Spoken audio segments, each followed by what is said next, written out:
नागपूरच्या दीक्षाभूमीवर 69व्या महापरिनिर्वाण दिनानिमित्त बाबासाहेबांना अभिवादन करण्यासाठी अनुयायांची गर्दी झाली। जे अनुयायी मुंबईच्या चैत्यभूमीला जाऊ शकत नाही ते नागपूरच्या दीक्षाभूमीवर जाऊन बाबासाहेबांना अभिवादन करतात। दीक्षाभूमीवर बाबासाहेबांच्या अस्थि कलश आणि प्रतिमेला अभिवादन केले जाते। त्या पार्श्वभूमीवर दीक्षाभूमीवर पोलीस बंदोबस्त तैनात करण्यात आला।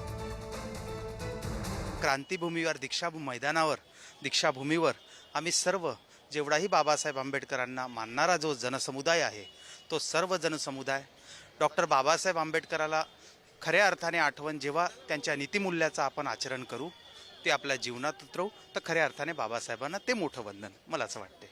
महामानव डॉक्टर बाबासाहेब आंबेडकरांना आम्हाला फक्त जगण्याचा अधिकार नव्हे तर त्यांनी आम्हाला सगळं काही दिलं। आज जे काही माझ्यापाशी आहे किंवा जे काही मी करणार आहे अचीव हे सगळं काही त्यांच्याच कारण आहे।